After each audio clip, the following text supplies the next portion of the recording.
कसम खुदा की अगर कुरान पढ़ने वाली, नमाज पढ़ने वाली लड़की को बीवी बनाओगे तो उस बीवी से जो बच्चा पैदा होगा कसम खुदा की वो गुलामे और गुलामे गरीब नवाज होगा। मुअज़्ज़ज़ सामीन किराम, ख़वातीन मिल्लत इस्लामिया, अजीज़ बच्चों, स्टेज पर रौनक अफरोज़ बावकार उलमाए किराम, ज़वील एहतराम, जी नक़ीब इजलास, शोराए किराम, अस्सलामु अलैकुम व रहमतुल्लाहि व बरकातुहू। नहमदुहु नुसल्ली व नुसल्लिमु अला हबीबिहिल करीम, अम्मा बाद,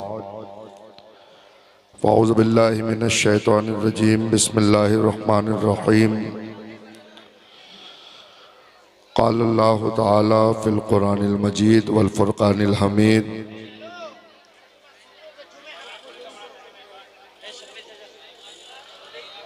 वअंतुमुल आलौना इन कुंतुम मोमिनीन, सदक़ल्लाहु मौलानाल अज़ीम, बल्लगना रसूलुहुन नबियुल अमीनुल मतीनुल करीम, व नहनु अला ज़ालिका लमिनश शाहिदीन व शाकिरीन, वल्हम्दुलिल्लाहि रब्बिल आलमीन।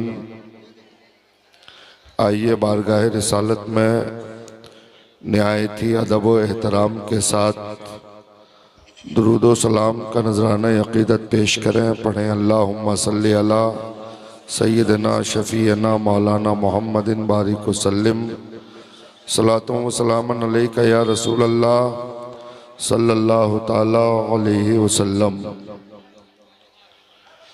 गलत रवी से मनाजिल का बोध बढ़ता है, गलत रवी से मनाजिल का बोध बढ़ता है।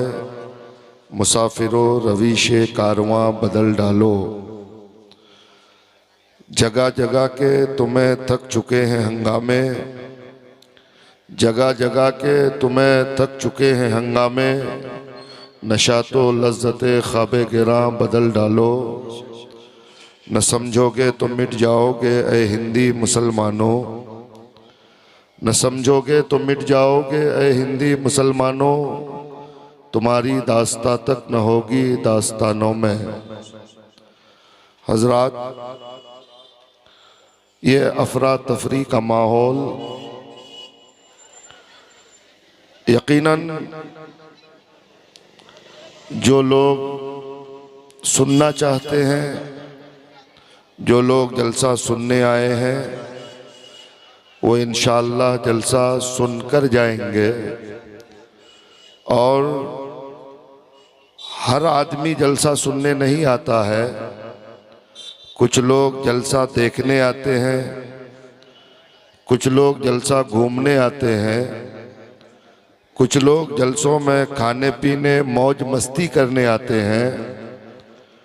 तो जो जिस नीयत और इरादे से आता है उसको उसी के हिसाब से अज्र मिलता है। अगर सिर्फ घूमने आया, मौज मस्ती करने आया तो उसके नामे आमाल में कोई भी नेकी नहीं होगी। अगर जलसा सुनने आया और अमल के इरादे से आया तो अगरचे आते वक्त नामे आमाल खाली था, लेकिन जाएगा तो अमल से भर के जाएगा। तो इसलिए जो लोग अपने नामे आमाल को नेकियों से भरना चाहते हैं वो इत्मीनान और सुकून के साथ उलमा की बातें सुने, उस पर अमल करने की कोशिश करें। इंशाअल्लाह अगर आपका इरादा नेक है, आपकी तबीयत नेक है, आप अमल के इरादे से आए हैं, तो यहाँ से उठने से पहले अल्लाह चाहेगा तो आपकी ख़ताओं को माफ़ फरमाकर आपका शुमार नेक लोगों में हो जाएगा। मैंने आयत करीमा तिलावत करने का शरफ हासिल किया। मेरी माँ बहनों से कहना चाहूँगा कि जिनको जाना है खामोशी से चली जाए और जिनको सुनना है वो इत्मीनान से बैठी रहे, बगैर शोर बगैर हल्ला किए। मैंने आयत करीमा तिलावत करने का शरफ हासिल किया। अल्लाह रब्बुल इज़्ज़त इरशाद फरमाता है, वन तुमुल आलौना इन कुंतुम मोमिनीन, तुम ही बुलंदो बाला हो अगर तुम मोमिन हो, तुम ही कामयाब हो अगर तुम मोमिन हो, तुम ही इज्जत वाले हो अगर तुम मोमिन हो, तुम ही बुलंदो बाला मकाम का हामिल हो अगर तुम मुसलमान हो। हजरात, हम मुसलमान हैं, हम मोमिन हैं। अल्लाह का कुरान कहता है कि तुम कामयाब हो अगर मुसलमान हो। ऐ परवरदिगार, हम तो मुसलमान हैं लेकिन कामयाब नहीं हैं, हम मोमिन हैं लेकिन कामयाब नहीं हैं। अल्लाह कहता है कि अगर मोमिन हो तो कामयाब हो, लेकिन आज पूरी कायनात में आप देखिए कहीं भी मुसलमान कामयाब नहीं है, कहीं भी मुसलमान सक्सेस नहीं है, कहीं भी मुसलमान इज्जत और आबरू के साथ सलामत नहीं है। हर जगह मुसलमानों को मारा और काटा जा रहा है, मुसलमानों को जलीलो ख्वार किया जाता है।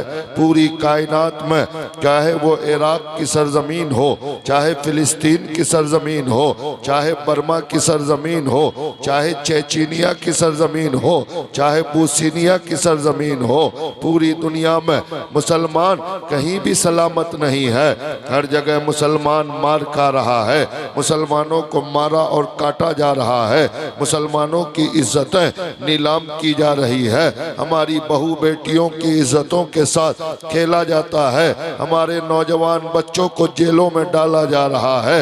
हजरात मोहतरम, पूरी दुनिया में सबसे जलील कौम इस वक्त कोई है तो वो कौम मुस्लिम है। सबसे ज्यादा अगर निकम्मा कोई कौम है तो कौम मुस्लिम है। सबसे ज्यादा अगर परेशान कोई कौम है तो वो मुसलमान कौम है। उसके बावजूद अल्लाह का कुरान कहता है कि अगर तुम मुसलमान हो तो इज्जत वाले हो। आखिर माजरा क्या है, आखिर वजह क्या है? खुदा का कुरान हमें इज्जत वाला कह रहा है लेकिन हमारी इज्जतें कहीं नहीं है। दादरी में अखलाक के नाम पे हमें मारा जाता है, राजस्थान में पहलू खान के नाम पे हमें मारा जाता है, अफराजुल इस्लाम के नाम पे कत्ल किया जाता है, हाफिज जुनैद के नाम पे मारा जाता है, कहीं पे गाय के नाम पर, कहीं पे दाढ़ी के नाम पर, कहीं मुसलमान होने के नाम पर, कहीं पे टोपी और कुर्ते के नाम पर, कहीं हाफिज कुरान होने के नाम पर, कहीं आलिम दीन होने के नाम पर हमें मारा और काटा जाता है। ऐ खुदा का कुरान, तू तो हमें मुसलमान को तू इज्जत वाला कह रहा है लेकिन हमारी इज्जतें कहीं सलामत नहीं है। अभी तरीपुरा में देखिए, हमारे स्टेट से करीब का स्टेट है, 150-200 किलोमीटर की दूरी पे तरीपुरा में हमारे मुकद्दस कुरान को जलाया गया, मस्जिदों में आग लगाई गई, नौजवानों को कत्ल किया गया, एक मुसलमान को मारकर 2-4 गैर मुस्लिम उसके लाश पे चढ़कर नाचता और गाता हुआ नजर आया।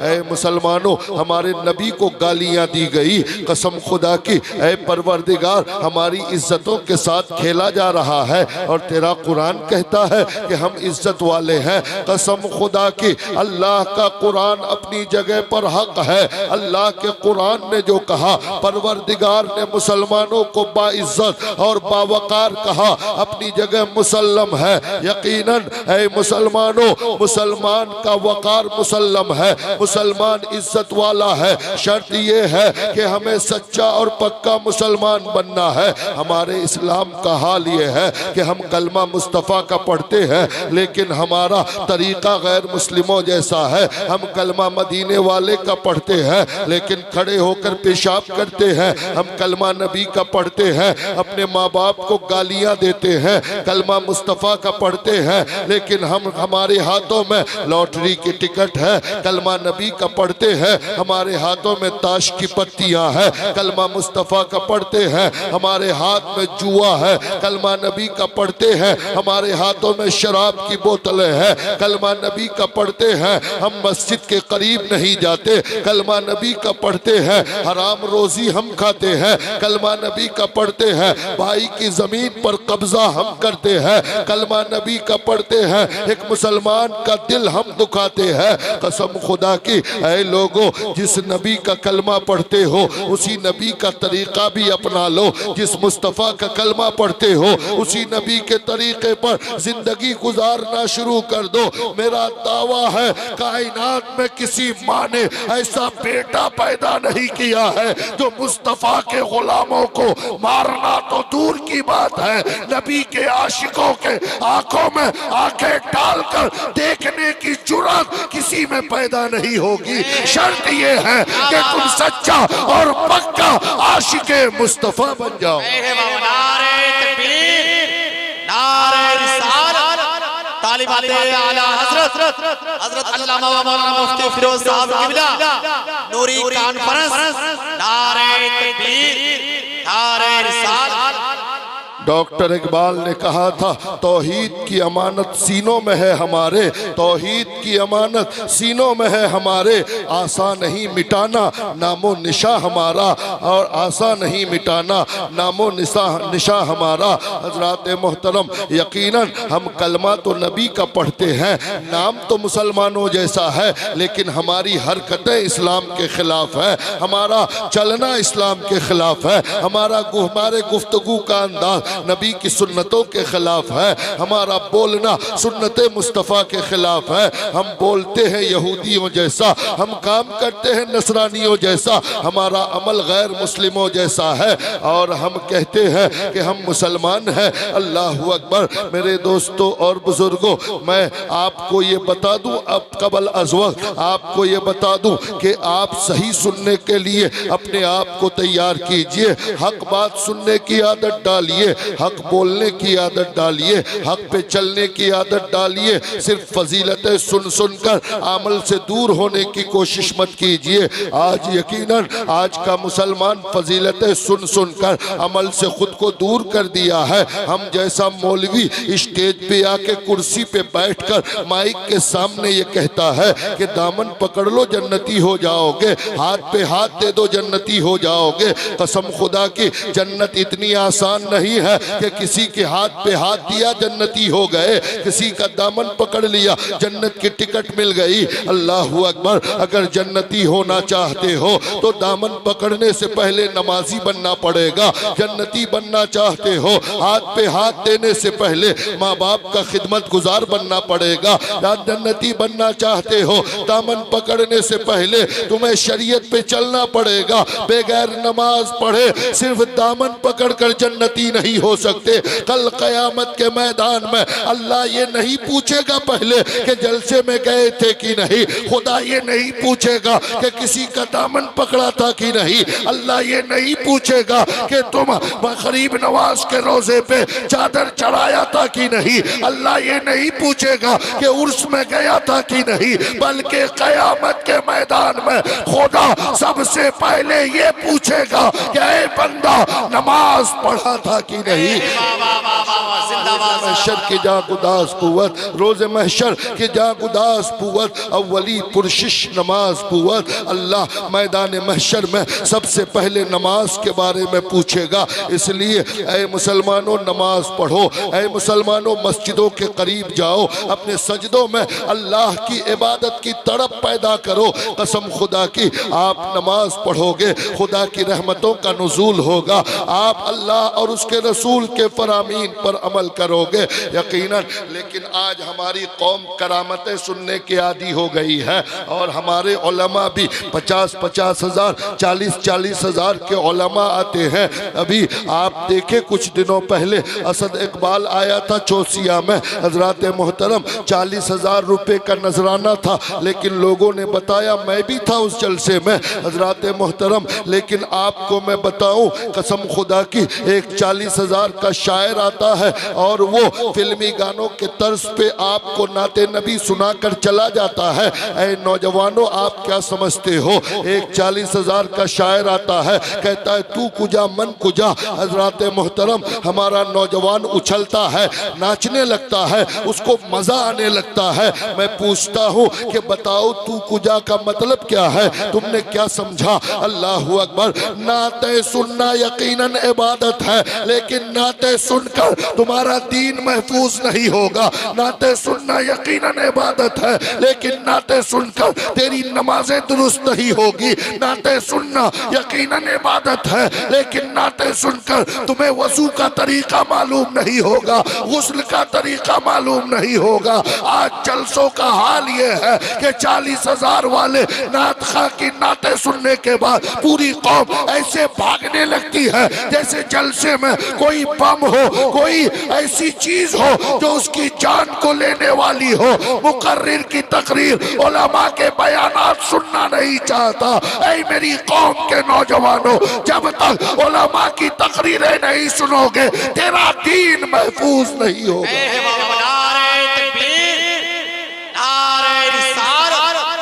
उलमाए अहले सुन्नत तालीमाते आला हज़रत नूरी कॉन्फ्रेंस नारे तकबीर नारे रिसालत। इसलिए दीन बचाना चाहते हो, नमाज सीखना चाहते हो, दीन की हिफाजत चाहते हो, अकीदा बचाना चाहते हो, तो यकीनन नाते नबी को सुनो इबादत के गर्ज से, लेकिन तकरीरें उलमा की सुनो दीन बचाने के लिए, दीन सीखने के लिए। यकीनन मेरे दोस्तों, आज हमारी कौम करामतें सुनने के आदी हो गई है। कोई करामत हमने बयान किया, नारे पे नारा लगता है, कौम झूमती है। ऐ मेरी कौम, करामतें सुन सुनकर तुम अमाल से दूर मत हो जाओ, अमल से दूर मत हो जाओ, इसलिए कि फजीलतें सुनने का आदी बन गए हो, करामतें सुनते हो। अच्छी बात है, वली की करामत जरूरी नहीं, वली के लिए करामत मेयारे विलायत नहीं है। अल्लाहु अकबर। वली के लिए करामत हक है, लेकिन जरूरी नहीं है।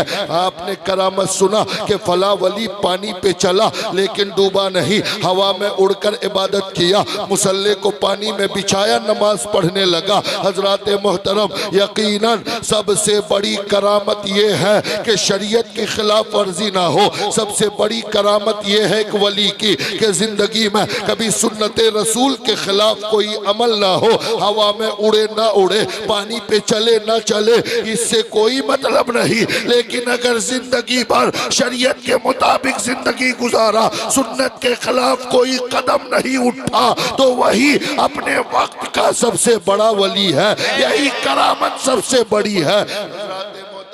आज हमारी कौम गौसे आजम हम बयान करते, हम जैसे खतीब बयान करते हैं कि गौसे आजम ने मुर्दा जिंदा कर दिया, हमारी कौम झूम जाती है। हम कहते हैं कि गौसे आजम ने 12 साल की डूबी हुई कश्ती निकाल दिया, कौम कहती है सुभान अल्लाह माशा अल्लाह, उनकी तबीयत खुश हो जाती है। ऐ लोगों, गौसे आजम की करामतें अपनी जगह हक है। जहाँ तुमने ये सुना कि गौसे आजम ने मुर्दा जिंदा कर दिया, 12 साल की डूबी हुई कश्ती वापस कर दिया, और पैदा हुए तो रमजान में माँ का दूध नहीं पिया, यकीनन ये बहुत बड़ी करामत है। लेकिन सुनो, वहीं पर ये भी सुनो कि गौसे आजम 40 साल तक इशा के वजू से फजर की नमाज पढ़ा। वही ये भी सुनो कि गौसे आजम 17 साल तक बुर्जे आजमी में रहकर बगैर खाए पिए खुदा की इबादत किया। वहाँ ये भी सुनो कि 15 साल तक गौसे आजम एक रिकत नमाज में पूरा कुरान पढ़ते रहे। ये क्यों नहीं आप सुनना चाहते हैं? ये भी सुनिए कि गौसे आजम ने 40 साल तक इशा के वजू से फजर की नमाज पढ़ा। आप इसे सुनकर खुश नहीं होते? गौसे आजम ने मुर्दा जिंदा कर दिया, इसे सुनकर आप खुश होते हैं? सिर्फ करामतें सुनने का आदी मत बनो। औलियाए किराम के उन आमाल और किरदार को देखो जो रात रात भर औलियाए किराम खुदा की बारगाह में अपने सरों को झुकाकर खुदा की इबादत में मसरूफ रहे। किसी वली की इस अदा को भी अपनी जिंदगी में अपना लो तो कसम खुदा की तुम्हारा बेड़ा यहाँ भी पार होगा, वहां भी पार होगा। नारे तकबीर, नारे रिसालत, तालिबाते आला हजरत, नूरी कॉन्फ्रेंस, नारे तकबीर, नारे रिसालत। हजरात मोहतरम, मैं चूँकि उन खतीबों में से नहीं हूँ, अल्हम्दुलिल्लाह ये पूरा इलाका जानता है और डंके की चोट पर कसम खुदा की अल्लाह उसके रसूल के अलावा किसी से नहीं डरता और डरना भी नहीं चाहिए। आप भी अपनी गांठ बांध लीजिए, अल्लाह उसके रसूल के अलावा किसी से मत डरिए, इसलिए कि हयात व मौत, इज्जत व जिल्लत अल्लाह के अलावा कोई और नहीं दे सकता है। अल्लाह अगर जिंदगी दे तो पूरी दुनिया मिलकर मार नहीं सकती और खुदा अगर मारना चाहे पूरी दुनिया मिलकर आपको बचा नहीं सकती। इसलिए हमेशा हक बोलिए। ये मत देखिए कि सामने कौन है, अगर सामने आपका बाप है, आपका उस्ताद है, आपका पीर है, अगर वो हक पे है तो ठीक है, हक पे नहीं है, शरीयत के खिलाफ है, तो ये मत देखो कि मेरा बाप है, ये मत देखो कि मेरा उस्ताद है, ये मत देखो कि मेरा पीर है। कसम खुदा की जो हक पे है वो सर पे है, जो हक पे नहीं है उसके अपनी जिंदगी से ऐसे निकाल दो जैसे दूध से मक्खी को निकाल कर बाहर फेंक दो। हजरात मोहतरम, यकीनन और मैं आपको बताऊं कि मैं हक बोलता हूं और अल्लाह की बारगाह में ये दुआ करता हूं कि परवरदिगार मुझे हमेशा हक बोलने की तौफीक अता फरमा। हजरात मोहतरम, मैं उन खतीबों में से नहीं जो इसलिए तकरीर करता है कि मेरी तकरीर जम जाए, लोगों को अच्छी लगे, लोग वाह वाह करें, नारा लगाए। आप नारा मत लगाइए, आप वाह वाह मत कीजिए। न तो इसलिए तकरीरें करता हूं कि कमेटी वाले खुश हो जाएंगे तो दोबारा मुझे बुलाएंगे। आप जब तक जिंदा रहोगे मत बुलाना, मुझे इसका शौक नहीं, इसलिए कि हक बोलने आया हूँ, हक बोल कर जाऊंगा। आप बुलाओ या ना बुलाओ, इसलिए कि मेरा अकीदा यह है कि मेरी रोजी का मालिक जलसा वाला नहीं, मेरी रोजी का मालिक मेरा खुदा है।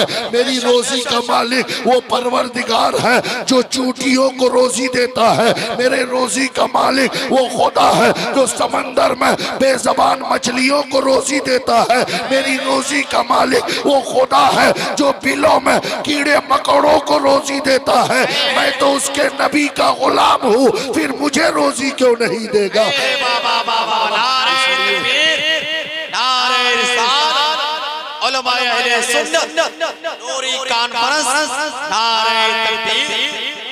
हजरात मोहतरम, इसलिए अल्लाह जब तक अल्लाह जिसे रोज़ी देना चाहे पूरी दुनिया मिलकर उसकी रोज़ी ख़त्म नहीं कर सकता और अल्लाह जिसे रोज़ी छीनना चाहे पूरी कायनात मिलकर उसकी रोज़ी बढ़ा नहीं सकता। ये अकीदा आप बना लीजिए। तो कसम खुदा की आपको मैं बताऊं, बात आ गई है तो मैं आपको बताता चलूं ताकि आपका अकीदा मजबूत हो जाए। एक आदमी किसी फैक्ट्री में काम करता था लेकिन बड़ा दीनदार नेक परहेजगार आदमी था। हजरात मोहतरम, वो काम में रेगुलर और हमेशा बगैर गैर हाजिरी बेगन नागा किए जाता है। एक दिन अचानक गैर हाजिरी होती है। मालिक ने समझा कि ये बड़ा नेक और फरमा बरदार नौकर है, रोजाना आता है, लेकिन आज इस महीने में उसने एक दिन अब्सेंट किया, गैर हाजिरी की। लगता है घर में कोई तकलीफ है, पैसे की परेशानी है। इसलिए जब दूसरा महीना खत्म होता है तो मालिक ने अपने नौकर को, जिसकी तनख्वाह 5,000 थी, मालिक ने उसकी तनख्वाह 6,000 करके दिया। अल्लाह अकबर। 5,000 पाने वाला जब 6,000 पाए तो पूछना चाहिए, ऐ मेरे आका, ऐ मेरे मालिक, आपने 1,000 रुपया ज्यादा क्यों दिया?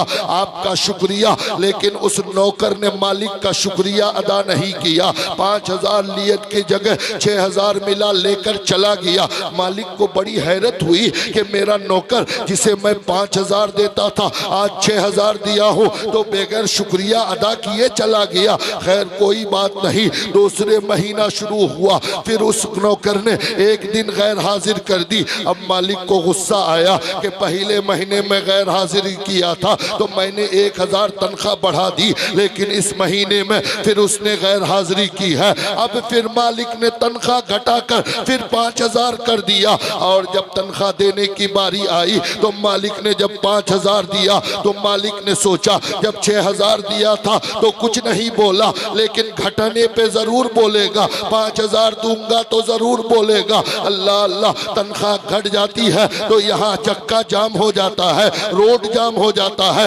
इनकलाब जिंदाबाद के नारे लगते हैं। लेकिन उस नौकर को 5,000 मिला तो उसने कुछ नहीं बोला, 5,000 लिया, जाने लगा। मालिक ने हाथ पकड़ लिया, कहा ऐ मेरे नौकर, जब मैंने 6,000 दिया तो कुछ नहीं बोला, बात समझ में आई, लेकिन आज घटाकर 5,000 कर दिया हूँ, आज तो बोलना चाहिए, आखिर आज क्यों नहीं बोला? अल्लाह अकबर। उस नौकर का जवाब सुनो। तो नौकर कहता है कि पहले महीने में जब मेरी गैर हाजिरी हुई थी तो उस दिन मैं इसलिए नहीं आया था कि मेरे घर में एक बच्ची पैदा हुई, मेरे घर में बेटी पैदा हुई थी, इसलिए मैं काम पे आ नहीं सका। जब महीना पूरा होने पे आपने 1,000 रुपया बढ़ा दिया तो मैंने आपका शुक्रिया अदा नहीं किया बल्कि अपने रब का शुक्रिया अदा किया कि ऐ मौला, एक आदमी घर में बढ़ा दिया है तो मेरी रोजी भी बढ़ा दिया है। अल्लाह अल्लाह। लेकिन इस महीने में फिर एक दिन नहीं आया तो मेरी इसलिए नहीं आया कि इस महीने में मेरी माँ का इंतकाल हो गया था, और जब तूने 1,000 घटा दिया तो मैंने समझ लिया कि एक आदमी कम हो गया है तो अल्लाह ने उसकी रोजी भी कम कर दिया है।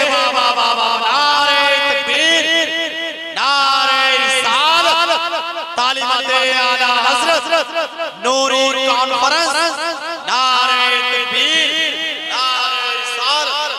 हजरात मोहतरम, रिस्क का ये फलसफा, ये थ्योरी अगर आप समझ जाएं कि रोज़ी बढ़ाने और घटाने का मामला सिर्फ खुदा की ज़ात को है। अल्लाह जब चाहे जिसकी चाहे रोज़ी बढ़ा दे, जिसकी चाहे घटा दे, दुनिया कुछ नहीं कर सकती। अगर इस फॉर्मूला पे अमल कर लें तो फिर बेईमानी, शैतानी, बहुत सी चीज़ों से इंसान महफूज रहेगा। इसलिए कि अकीदा ये होगा कि रोज़ी का मालिक अल्लाह है। हजरात मोहतरम, मैं ये अर्ज़ कर रहा था कि अल्लाह फरमाता है कि मुसलमान इज्जत वाला है, लेकिन आज आप देखिए, तारीख उठाकर देखिए, हमारी इज्जत सलामत नहीं है। आखिर वजह क्या है? आज हम जलसों में आते हैं और आने के बाद आप मसलके आला हजरत का नारा लगाते हैं, बुजुर्गों के नाम का नारा लगाते हैं। कसम खुदा की दोस्तों, आप मसलके आला हजरत का नारा लगाओ, अच्छी बात है, लेकिन मैं आपसे कहना चाहूँगा कि मसलके आला हजरत का नारा लगाने से पहले मसलके आला हजरत को समझो कि मसलके आला हजरत क्या है। मैं आपको बताता हूँ कि मसलके आला हजरत क्या है। मसलके आला हजरत ये है कि औरतों का मज़ारात पे जाना जायज़ नहीं, औरतों का उर्सों में जाना जायज़ नहीं। अगर आपकी बेटी, आपकी बीवी, आपकी बहन, आपकी माँ मज़ार पे जाती है, उर्सों में जाती है, और तो आपको मसलके आला हजरत का नारा लगाने का हक नहीं है। इसलिए कि आप पहले अपनी माँ, बहन, बेटियों को मज़ारात पे जाने से रोकिए, इसलिए कि मसलके आला हजरत उन्हें मज़ारात पे जाने से रोकता है, मना करता है। अगर आप कहो कि हमारी बात हमारे घर वाले नहीं मानते हैं, अगर आपकी बीवी कल मज़ार पे जाने की वजह से जहन्नम का हकदार होगी तो तुम ये मत समझना कि वो अकेली जहन्नम में जाएगी, बल्कि बल्कि आपकी बीवी, आपकी माँ, आपकी बेटी, आपकी बहन आपको लेकर जहन्नम में जाती हुई नजर आएगी। अल्लाह की बारगाह में अर्ज करेगी कि मौला, मेरे भाई, मेरे शौहर, मेरे बाप, मेरे बेटे ने मुझे रोका नहीं था, अगर रोका होता तो हम गलत जगह पे नहीं जाते। अल्लाह फरमाएगा, ऐ फरिश्तों, इन औरतों के साथ इन मर्दों को भी जहन्नम में डाल दिया जाए। इसलिए अगर आप चाहते हैं कि आपकी बहन, बेटी, बहू के साथ आप जहन्नम में ना जाओ तो उनको गलत जगह पे जाने से रोको, उनको बेपर्दा होने से रोको। और ऐ मेरी कौम की माओ, बेटियों, बहनों, बीवियों, अगर आप चाहती हो कि आप भी जहन्नम से बचो, आपका बेटा, आपका भाई, आपका बाप, आपका माँ, आपका शौहर भी जहन्नम से बचे, तो ऐसा काम मत करो जो नबी ने मना फरमाया है। ऐसी जगह पे मत जाओ जहाँ शरीयत ने जाने से मना किया है। हजरात मोहतरम, यकीनन हमारी औरतों को मज़ारात पे जाना क्यों मना है? मज़ार क्या है? मज़ार में कौन होता है? अल्लाह का वली लेटा होता है। वली कौन होता है? अल्लाह का दोस्त होता है। वली का माना दोस्त, यानी खुदा का दोस्त। तो वली के घर यानी खुदा के दोस्त के घर जाना मना है। क्यों मना है? इसलिए कि आप देखिए, आपके यहाँ मस्जिद है, मस्जिद के करीब किसी का घर है, ये मस्जिद की दीवार है, और यहाँ पे किसी औरत का घर है। अगर वो औरत चाहे कि मैं घर में नमाज पढ़ने के बजाय मस्जिद में नमाज पढ़ूंगी, शरीयत कहती है, ऐ औरत, तू मस्जिद में नमाज नहीं पढ़ सकती है, तू घर में नमाज पढ़। हालांकि शरीयत ये कहती है, हदीस ये कहती है कि कोई आदमी अगर घर में नमाज पढ़ता है और कोई मस्जिद में पढ़ता है तो घर वाली नमाज के मुकाबिल में मस्जिद वाली नमाज में 27 गुना ज्यादा सवाब है। अल्लाह अकबर। अगर मस्जिद में नमाज पढ़ो तो घर वाली नमाज के मुनासिबत से मस्जिद वाली नमाज का 27 गुना ज्यादा सवाब है। परवरदिगारे आलम, तूने औरतों को मस्जिद से क्यों रोका? या रसूल अल्लाह, आपकी शरीयत ने औरतों को ज्यादा सवाब कमाने से क्यों रोका? अल्लाह अल्लाह, मेरे दोस्तों और बुजुर्गों, अल्लाह का घर जो मस्जिद है, औरत का घर मस्जिद से करीब है, लेकिन औरत के लिए इजाजत नहीं कि वो खुदा के घर जा सके। जब एक औरत के लिए खुदा के घर में जाने की इजाजत नहीं तो खुदा के दोस्त वली के घर जाने की इजाजत कैसे होगी? इसलिए ऐ मेरी कौम की माओ, बहनों, बेटियों, आपको किसी वली से मोहब्बत है तो यकीनन आप मोहब्बत करो। उर्स के दिन अपने घर में मुसल्ला बिछाओ, नमाज 2 रकअत पढ़ो उस वली के नाम पर, और घर के मुसल्ले ही में बैठकर हाथ उठाकर कहो, ऐ अल्लाह के रसूल, आपकी हदीस है हमें जाना मना है। ऐ गरीब नवाज, आपकी बारगाह में आना मना है हमें, लेकिन आपके नाम पे 2 रकअत नफल नमाज पढ़कर हमने अल्लाह की बारगाह में दुआ मांगा है, हमारी दुआ को कबूल फरमा ले। कसम खुदा की दोस्तों, ऐ मेरी माओ, तुम अपने घर में मुसल्ले पे बैठकर दुआ मांगोगे और अजमीर का गरीब नवाज बेगर जाए तुमसे राजी हो जाएगा, तुमसे खुश हो जाएगा। अल्लाह अकबर। ऐ मुसलमानों, वो काम करो जिसका हुक्म अल्लाह और उसके रसूल ने दिया है, वो काम मत करो जिससे नबी ने मना फरमाया है। आज हर आदमी चाहता है कि लोग उसकी तारीफ करें, लोगों की निगाह में वो अच्छा हो और समाज में उसका कद ऊंचा हो, लोग उससे मुतासिर हो। लेकिन मेरे दोस्तों, सिर्फ चाहने से कुछ नहीं होता है, शरीयत पर अमल करना पड़ेगा, तब जाकर दुनिया आपकी तारीफ करेगी, अल्लाह की बारगाह में आपका मकाम बढ़ेगा। अब मैं यहाँ पर एक बात कहना चाहता हूँ, हमारी माँ और बहनें भी हैं, आप भी गौर से सुनना। ये समाज को सुधारने के लिए, मुआशरा को बेहतर बनाने के लिए, सोसाइटी को मजबूत और बेहतर बनाने के लिए सबसे बड़ा कदम माँ और बहनों का है। जिस कौम की माएँ अच्छी हो उसको वो कौम अच्छी होती है, जिस सोसाइटी की माँओं की गोद पाक हो उस सोसाइटी का बच्चा अच्छा होता है। अगर माँ की गोद पाक हो तो बच्चा पाक होगा, माँ की गोद पाक हो तो सोसाइटी पाक होगी, माँ का पेट पाक हो तो समाज अच्छा होगा।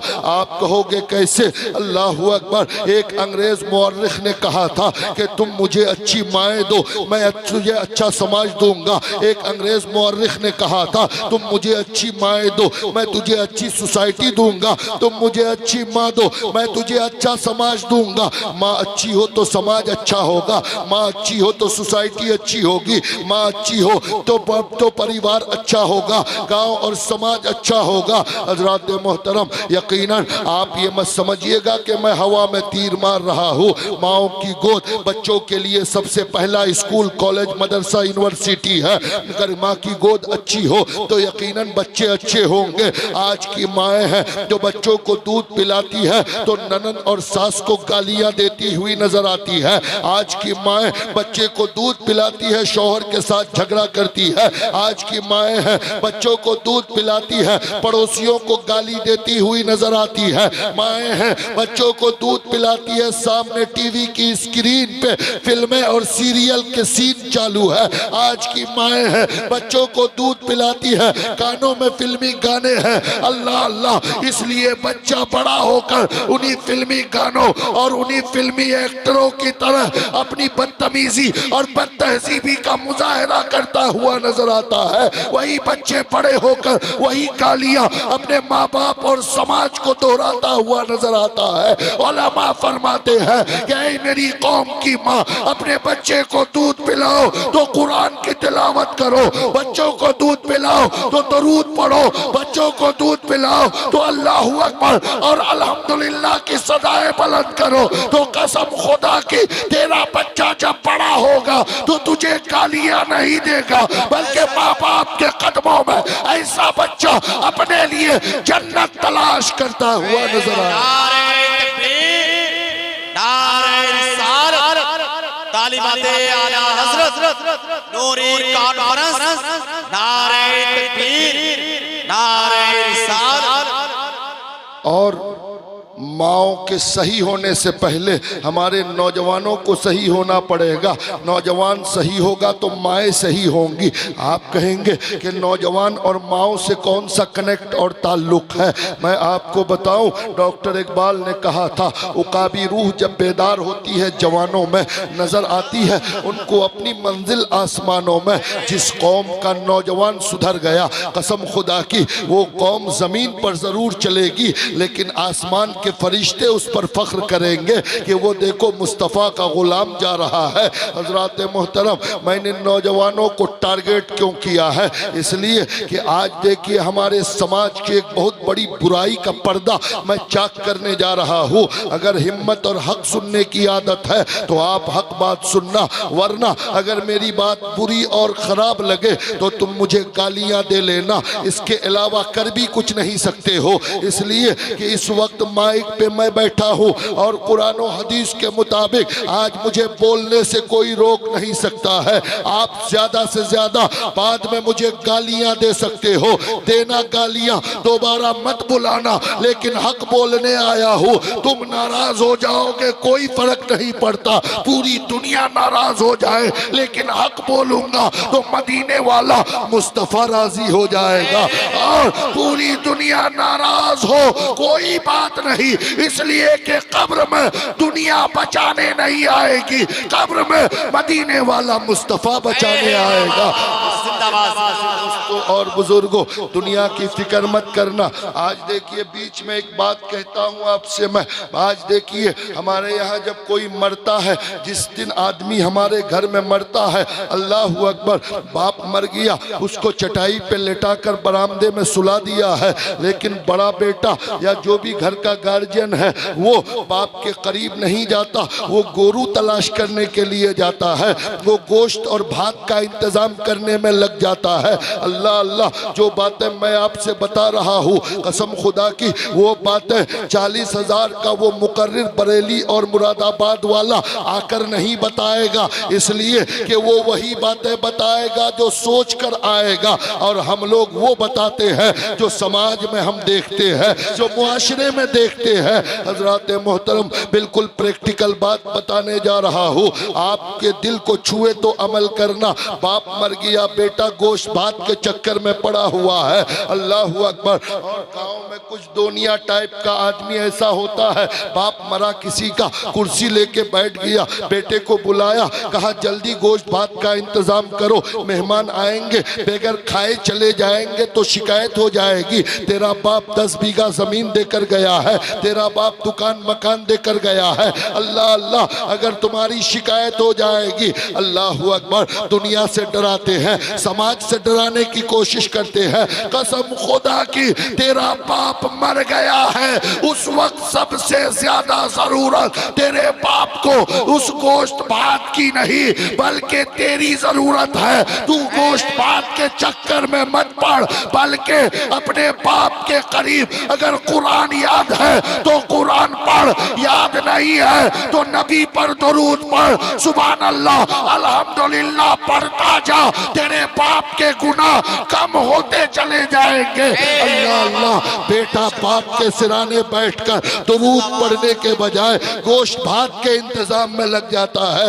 और मैं आपको बताऊं, बड़ी चैलेंज के साथ और बड़ी जिम्मेदारी के साथ ये बताता हूँ, कसम खुदा की, जिसके घर में कोई मर जाए उसके घर में उस दिन गोश्त भात का इंतजाम करना, यानी गोश्त भात जनाजा पढ़ने वालों को खिलाना भी नाजायज है और खाना भी नाजायज है। अल्लाह अकबर। खिलाना भी नाजायज, खाना भी नाजायज। जो खिलाएगा वो भी गुनहगार और जो खाएगा वो भी गुनहगार होगा।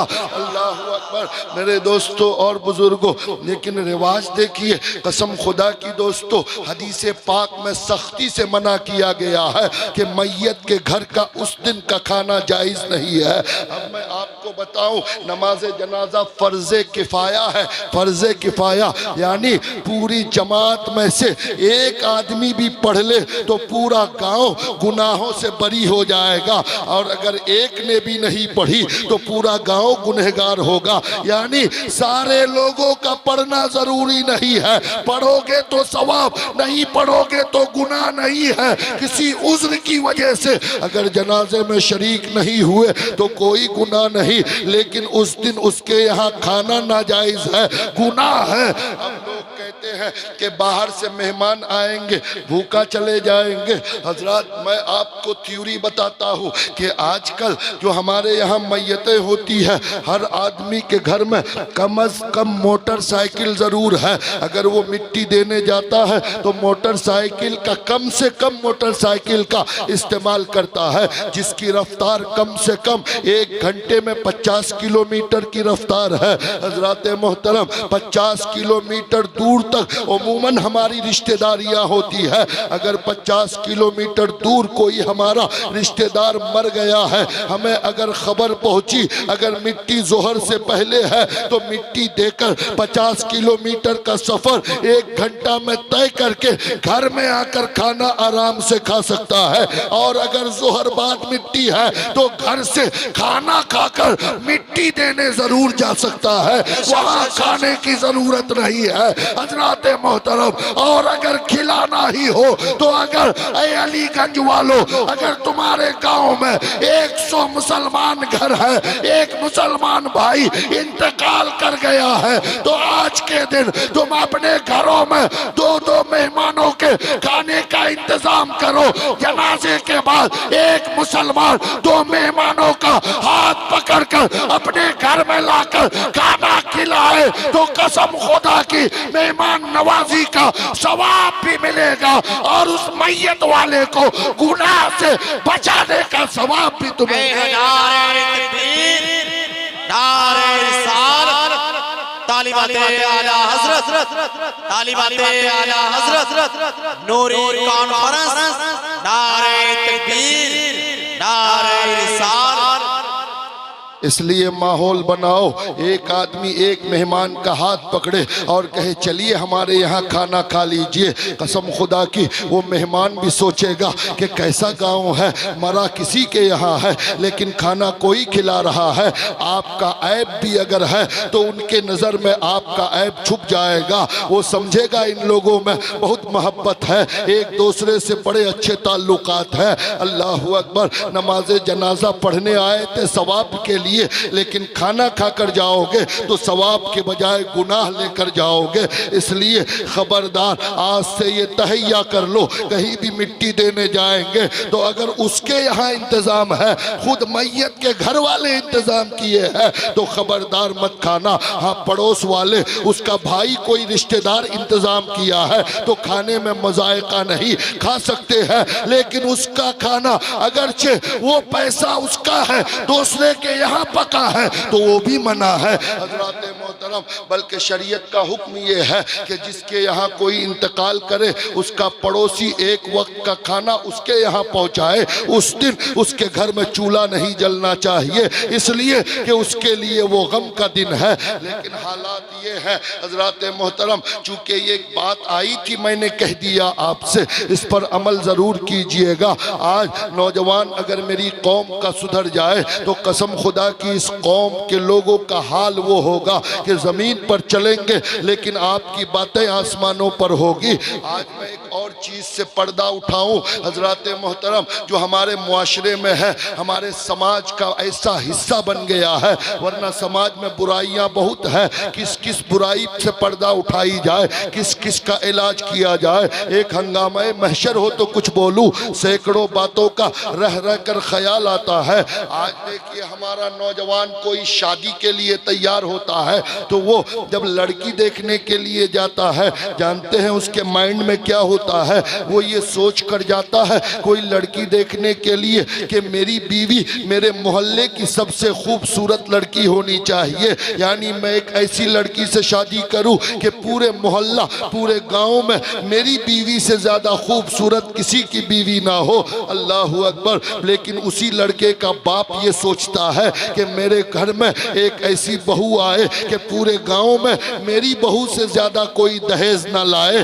बाप के जहन पे दहेज का भूत है, बेटे के जहन पे खूबसूरती का भूत सवार रहता है। अल्लाह अकबर। ये नौजवान जाता है, जाने के बाद जब जब अपनी बीवी का मुआयना करता है, उस लड़की को देखता है, यकीनन मेरे दोस्तों ये तो आपका नजरिया है कि लड़की खूबसूरत हो, लड़की मालदार हो, लेकिन नबी क्या फरमाते हैं कि ऐ नौजवान जब शादी करने जाओ तो अपनी होने वाली बीवी में चार चीजें देखो, उसमें खूबसूरती भी देखो, उसमें मालदारी भी देखो, उसका खानदान भी देखो, उसकी दीनदारी देखो। नबी फरमाते हैं कि मालदार ना हो चलेगा, खूबसूरत ना हो चलेगा, खानदान बड़ा ना हो चलेगा, लेकिन दीनदारी हो तो इन तीन चीजों को दीनदारी पे कुर्बान कर दो। और अगर ये तीनों चीजें हैं लेकिन दीनदार नहीं है, नेक नहीं है, तो ऐसी लड़की से शादी मत करो। अल्लाह अकबर। मेरे दोस्तों और बुजुर्गों, हदीस में चार चीजें हैं, चारों हो कोई बात नहीं है, लेकिन तीन ना हो, दीनदारी हो तो उसको तुम फौकियत दो, उसको सबसे पहले रखो। लेकिन आज जब नौजवान जाता है, जाने के बाद अपनी होने वाली बीवी से जो इंटरव्यू लेता है, वो ऐसा लगता है कि वो लड़की IAS का एग्जाम दे रही है, हजरात मोहतरम IPS का एग्जाम दे रही है, वो मेडिकल का एग्जाम दे रही है। लड़का पूछता है कि तुम किस क्लास तक पढ़ी हो, ग्रेजुएट हो कि नहीं, तुमने मैट्रिक और BA पास किया है कि नहीं, तुम्हें अंग्रेजी बोलना लिखना आता है कि नहीं। अल्लाह अकबर। ऐ मेरी कौम का नौजवान, अपनी होने वाली बीवी से जहाँ ये पूछते हो कि मैट्रिक पास हो कि नहीं, यहाँ होने वाली बीवी से ये पूछते हो कि तुमने अंग्रेजी पढ़ा है कि नहीं, खुदा के वास्ते अपनी होने वाली बीवी से ये भी पूछ लेना कि ऐ मेरी होने वाली बीवी, ऐ मेरे होने वाले बच्चों की माँ, जरा ये तो बता कि तू नमाज पढ़ती है कि नहीं, तू अपने बाप बाप की खिदमत करती है कि नहीं, तूने कुरान पढ़ा है कि नहीं, तूने बारे शरीयत हदीस रसूल पढ़ा है कि नहीं। कसम खुदा की, अगर कुरान पढ़ने वाली नमाज पढ़ने वाली लड़की को बीवी बनाओगे तो उस बीवी से जो बच्चा पैदा होगा, कसम खुदा की, वो गुलाम और गुलाम गरीब नवाज होगा। नारे तकबीर, नारे रिसालत, उलमाए अहले सुन्नत, हजरत अल्लामा मुफ्ती फिरोज साहब किबला, नूरी कॉन्फ्रेंस, नारे तकबीर, नारे रिसालत।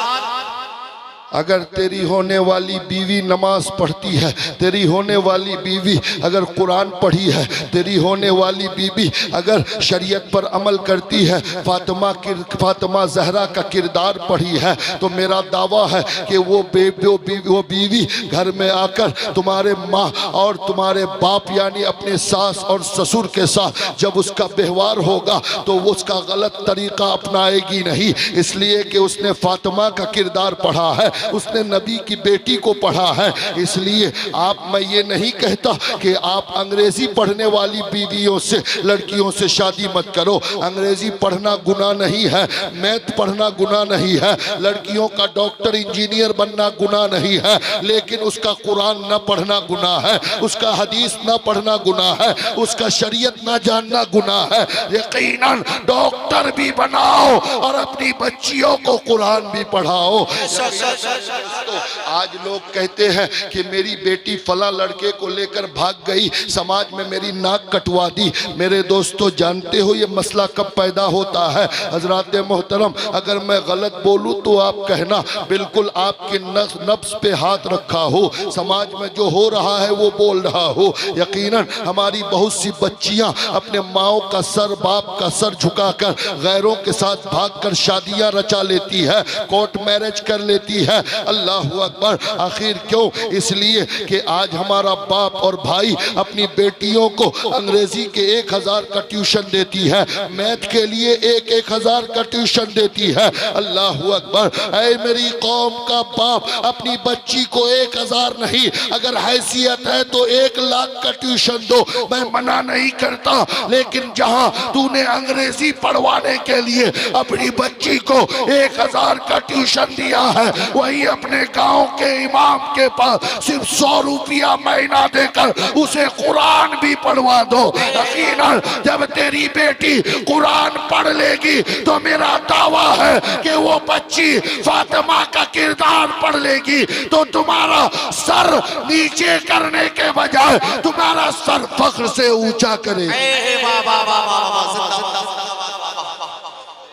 इसलिए अपनी बच्चियों को दीन सिखाइए, अपनी बच्चियों को नमाज सिखाइए, अपनी बच्चियों को दूसरों की इज्जत और कद्र करना सिखाइए। हज़रात मोहतरम, हमारी नबी की बेटी फातिमा ज़हरा की जब शादी होती है, आपको मालूम है खातून जन्नत की जब शादी होती है, अल्लाह अल्लाह, और हज़रत अली से होती है। कसम खुदा की दोस्तों, मेरे दोस्तों और बुजुर्गों, हज़रत अली जब खातून जन्नत के निकाह हज़रत अली से होता है, कायनात की सबसे अजीम शख्सियत अल्लाह के बाद अगर सबसे बड़ी ज़ात कोई है तो मेरे नबी की है। अल्लाहु अकबर। मेरे नबी की बेटी खातून जन्नत फातिमा ज़हरा जो जन्नती औरतों की सरदार है, अल्लाहु अकबर। खातून जन्नत की शादी अली से होती है और हज़रत अली मस्जिद नबवी में शादी होती है। आज हमारे यहाँ शादियाँ होती है, निकाह सुन्नत है, नबी की हदीस है, अन निकाह मिन सुन्नती फमन रग़िबा अन सुन्नती। निकाह मेरी सुन्नत है, लेकिन निकाह सुन्नत है, निकाह में कोई चीज़ सुन्नत के मुताबिक नहीं होता। निकाह सुन्नत है, लेकिन निकाह में सारी चीज़ें सुन्नतों के खिलाफ होती है। निकाह करने वाला जब जाता है निकाह शादी के लिए तो 200-300 बारातियों को लेकर जाता है। इस्लाम में बारात का तसव्वुर नहीं है, इस्लाम में बारातियों का कोई तसव्वुर नहीं। ये बाराती हिंदुओं का तरीका है, इस्लाम में बारातियों का कोई तसव्वुर नहीं। और लड़की वाले अगर कहते हैं 100 लोग लेके आइएगा, वादा भी करता है कि 100 ले जाएंगे, लेकिन वहाँ 150-200 लोग ले जाते हैं। नबी की हदीस है कि बगैर बुलाए किसी के दस्तरखान पे अगर कोई बैठ जाता है तो मेरे मुस्तफ़ा फरमाते हैं जो बगैर दावत के, अगर आपने 100 आदमी कहा है तो शरीयत के मुताबिक 100 ले जाना है, अगर 100 से बढ़ा है तो वो बगैर दावत के गया है। नबी फरमाते हैं अगर कोई मुसलमान किसी के दस्तरखान पे बगैर दावत के बैठ गया है तो समझ लो कि वो चोर बन के गया, और जब निकला है तो वो डाकू बन के निकला है। अल्लाहु अकबर। मेरे दोस्तों और बुजुर्गों, जरा गौर करो, कहते हो हम मुसलमान हैं, नारे तकबीर, नारे रिसालत, गौस का दामन नहीं छोड़ेंगे। सिर्फ नारा लगाने से नहीं होगा, गौसो ख्वाजा के तरीके पर अमल करना पड़ेगा। एक तरफ नारा लगाते हो, दूसरे तरफ गौस और ख्वाजा की सीरत पर अमल नहीं है। इसलिए ऐ मुसलमानों, जितने लोगों का वादा किया है उससे एक आदमी भी ज्यादा मत ले जाओ। अगर वहाँ खाना कम पड़ गया, तेरे ससुराल वालों की बेइज्जती हो गई, उसका दिल टूट गया, तो कल कयामत के मैदान में उसकी बेइज्जती का जवाब खुदा की बारगाह में तुझे देना पड़ेगा। हज़रात मोहतरम, नबी की बेटी की शादी होती है और हमारे यहाँ शादियाँ होती है। कसम खुदा की, जब खाना लगता है, अल्लाह अल्लाह, हर प्लेट में इतना खाना बच जाता है और उतना खाना उठाकर नालियों में फेंक देते हैं। अगर वो सारा खाना जमा कर लिया जाए तो एक गांव के जितने गरीब लोग हैं, एक दिन सबके घर में चूल्हा जल सकता है। हजरात मोहतरम, हमने इसकी कोई फिक्र नहीं है, जितना खाना हो उतना लो।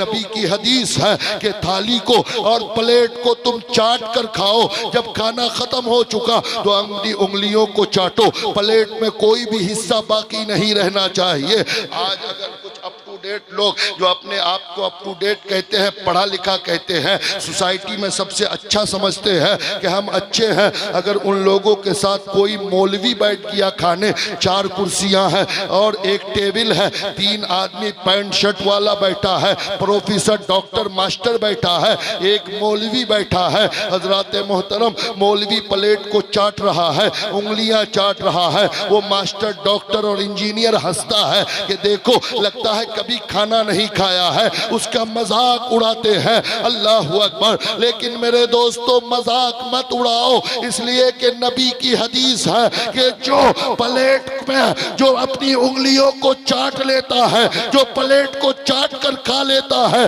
कल मैदान महशर में वो प्लेट और ये उंगलियां रब की बारगाह में सिफारिश करेंगी कि मौला, हमें इस बंदे ने शैतान के चाटने से बचा लिया था, आज तू इसे जहन्नम के आग से बचा लिया। नारे तकबीर, नारे रिसालत, उलमाए अहले सुन्नत, तालिमाते आला हज़रत, नूरी कॉन्फ्रेंस, नारे तकबीर, नारे रिसालत। इसलिए कि नबी की हदीस है, नबी फरमाते हैं कि उंगलियां चाट लो, प्लेट को चाट लो, इसलिए कि तुम्हें मालूम नहीं कि खाने के किस हिस्से में बरकत है। जिसे छोड़ दिया, हो सकता है बरकत उसी में थी और तुमने उसे छोड़ दिया है। अल्लाह अकबर। मेरे दोस्तों और बुजुर्गों, अब जो लोग खाना छोड़ देते हैं, नबी फरमाते हैं कि वो खाना शैतान खाता है और क़यामत के मैदान में वो प्लेट गवाही देगी, परवरदिगार, इसने मुझे शैतान के लिए छोड़ दिया था, आज इसे तू जन्नत में नहीं बल्कि जहन्नम में भेज दे। हजरात मोहतरम, जितना आपको खाना है उतना ही लीजिए, बल्कि उससे कम लीजिए। इसके कई फायदे हैं। एक तो खाना बर्बाद नहीं होगा, सुन्नते रसूल पर अमल होगा, तेरी नेकियों में इजाफा होगा। अब आप सुनिए, नबी की बारगाह में मदीने में ईरान का एक बादशाह एक डॉक्टर, हकीम और तबीब भेजा। आज का डॉक्टर कल का तबीब कहलाता था, हकीम कहलाता था। ईरान के बादशाह ने एक हकीम मदीना भेजा, कहा जाओ मदीने में मुसलमानों का इलाज करना। अल्लाह अकबर। वो डॉक्टर मदीना आता है, 1 दिन 2 दिन 3 दिन 10-20 दिन 1 महीना रहता है, कोई बीमार नहीं आता, कोई दवा लेने नहीं आता। वो डॉक्टर नबी की बारगाह में आया, अर्ज किया, या रसूल अल्लाह, मैं 1 महीने से आपके शहर में हूँ और आपके मुसलमानों का, आपके सहाबा का इलाज करने आया हो, क्या मदीने में कोई बीमार नहीं पड़ता है? 1 महीने तक कोई बीमार मेरे पास दवा के लिए नहीं आया। तो मेरे नबी ने फरमाया कि मेरे शहर में लोग बीमार बहुत कम पड़ते हैं। कहा वजह क्या है? कहा वजह ये है कि मैंने फरमा दिया है, मैंने अपने सहाबा को ये थ्योरी बता दिया है कि अपने पेट को 3 हिस्सों में बांट लो, 1 हिस्से में खाना, 1 हिस्से में पानी और 1 हिस्सा सांस लेने के लिए खाली छोड़ दो। और जब तक भूख ना लगे मत खाओ, और भूख थोड़ी सी बाकी हो तो हाथ खाने से खींच लो, तो कभी बीमार नहीं पड़ोगे।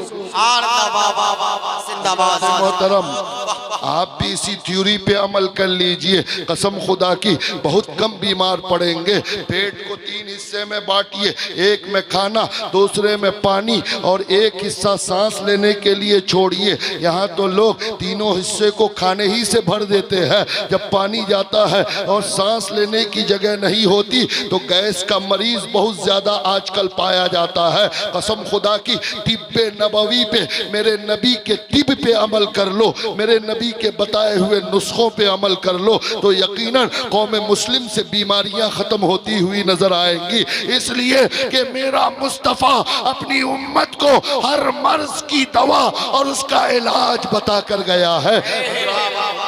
दोस्तों और बुजुर्गों, आज हम नबी का कलमा पढ़ते हैं लेकिन नबी के तरीके पर हमारा अमल नहीं है। मुस्तफ़ा जाने रहमत के बताए हुए रास्ते पर हम नहीं चलते। हजरत अली और फातिमा की शादी होती है मस्जिद नबवी में। नबी की बेटी की शादी, पूरी कायनात के मालिको मुख्तार पैगंबर की बेटी की शादी, आमना के लाल की बेटी की शादी होती है। मेरे नबी का हाल ये है कि नबी ने फरमाया अगर मैं पहाड़ से कह दूं सोना बन जा और मेरे पीछे पीछे चल तो सोना बनकर मेरे पीछे पीछे चलेगा। अल्लाह ने अपने महबूब को सारी कायनात के खजानों की कुंजियां दे दिया है। ऐ मुस्तफ़ा, तुम पूरी कायनात का मालिको मुख्तार हो, जो चाहो वो कर सकते हो। लेकिन उस नबी की बेटी फातिमा की शादी मस्जिद में हो रही है, कोई बाराती नहीं, कोई फंक्शन नहीं। अल्लाह अकबर। मेरे नबी ने अली से कहा कि अली, मैं अपनी बेटी तेरी निकाह में दे रहा हूँ, क्या तुझे कबूल है? अल्लाह अकबर। इजाबो कबूल होता है और शरबत तकसीम होती है। सहाबा ने शरबत पिया। मुस्तफ़ा की बेटी की शादी सिर्फ शरबत पिलाकर हो जाती है।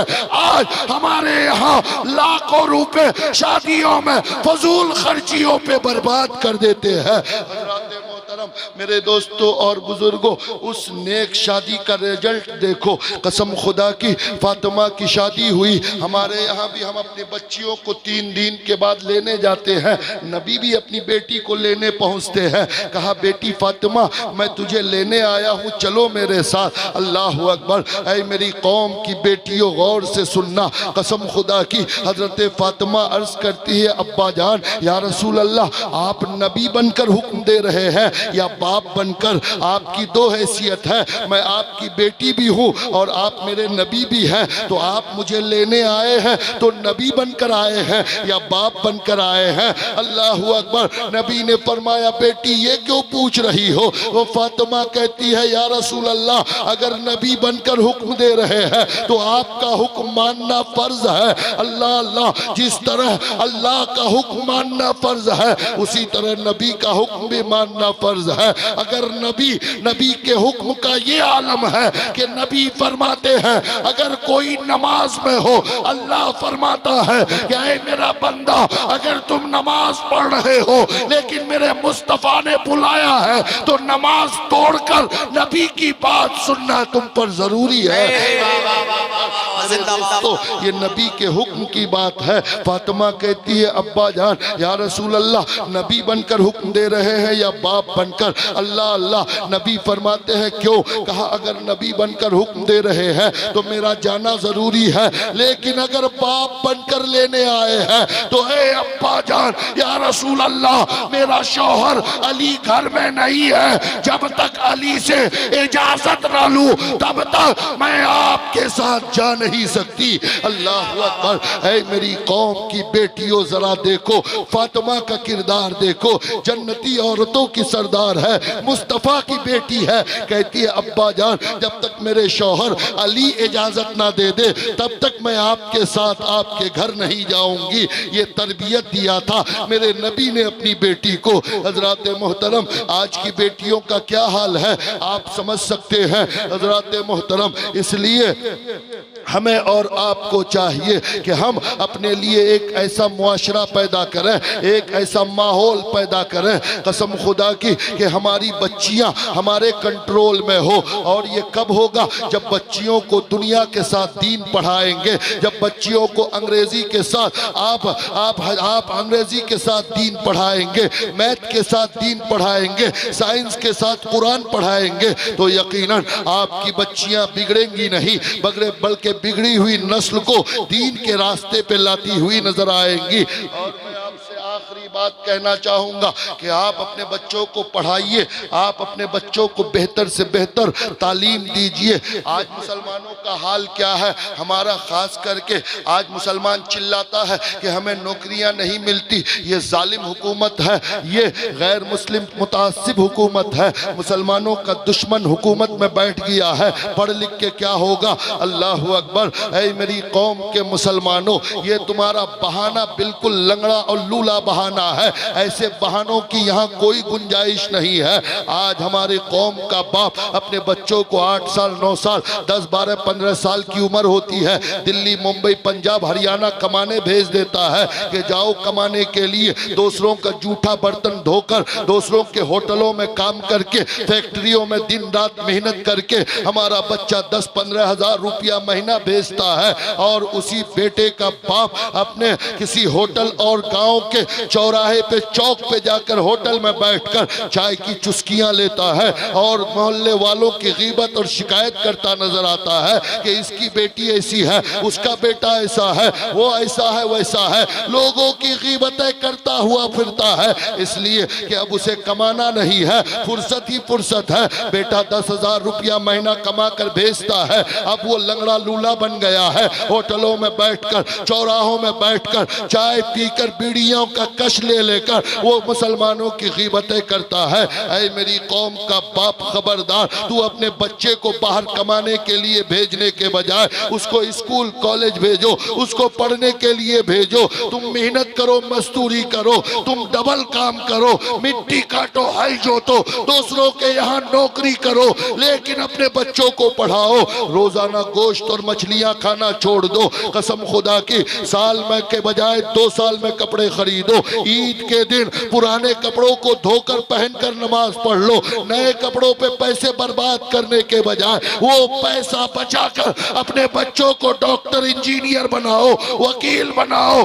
क्यों? इसलिए कि आपके बच्चों का पढ़ा लिखा होना जरूरी है, वरना मैं आपको पेशीन गोई करके जा रहा हूँ। याद रखना, आज से 10 साल के बाद एक ऐसा हिंदुस्तान तैयार किया जा रहा है। आरएसएस, विश्व हिंदू परिषद, बजरंग दल के लोग हमारे खिलाफ ऐसा हिंदुस्तान तैयार कर रहे हैं। कसम खुदा की, ऐसी प्लानिंग तैयार की जा रही है कि हमारे पैरों तले जमीन खींच ली गई है, सिर्फ धक्का देने की जरूरत है। लेकिन हमारा नौजवान अपने व्हाट्सएप, फेसबुक और ट्विटर में मस्त है। कसम खुदा की, ऐ मेरी कौम का नौजवान, अभी तुमने धर्म संसद में देखा 20 लाख मुसलमानों को कत्ल करने की धमकियां दी जा रही है। बार तरीपुरा में आपकी मस्जिदें जलाई गई। आप ये मत सोचना कि वो तरीपुरा है, कल वहां की आग आपके गांव में लग सकती है।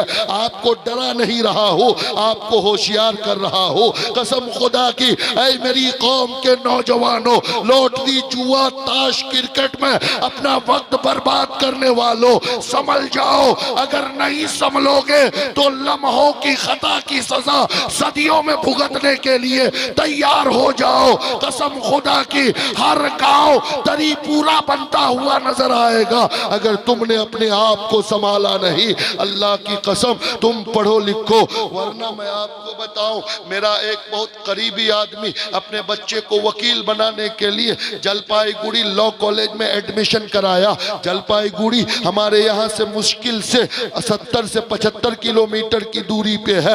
हजरात मोहतरम, उसका एडमिशन तो हो गया, लेकिन लॉज और उसको रूम भाड़े में चाहिए। वहाँ पर मुसलमानों की आबादी बहुत कम है। उसने एक कमरा देखा, एक आदमी के घर में गया, कहा मुझे एक कमरा चाहिए। कहा नाम क्या है? अल्लाहु अकबर। 5000 रुपया महीना उस कमरे का भाड़ा। लेकिन उसने पूछा नाम बताओ। जब नाम बताया तो मकान मालिक ने ये नहीं देखा कि 5000 आएगा। कहा हम मुसलमानों को रूम भाड़े में नहीं देते हैं। अल्लाहु अकबर। ऐ मेरी कौम के नौजवानों, कसम खुदा की ऐसा दौर आने वाला है, अगर तुम अभी से नहीं संभले तो 10 साल के अंदर तुम्हारा केस लड़ने से गैर मुस्लिम वकील इनकार कर देगा, तेरा इलाज करने से गैर मुस्लिम डॉक्टर इनकार कर देगा। इसलिए अगर वो दिन देखना नहीं चाहते हो तो आज ही से अपने बच्चों को भूखा रहकर डॉक्टर इंजीनियर बनाओ, वकील बनाओ, ताकि वो दिन ना आए कि तुम्हारा बच्चा गैरों का मोहताज हो, बल्कि ऐसा इनकलाब बर्पा करो कि दुनिया तेरे बच्चों का मोहताज बनती है।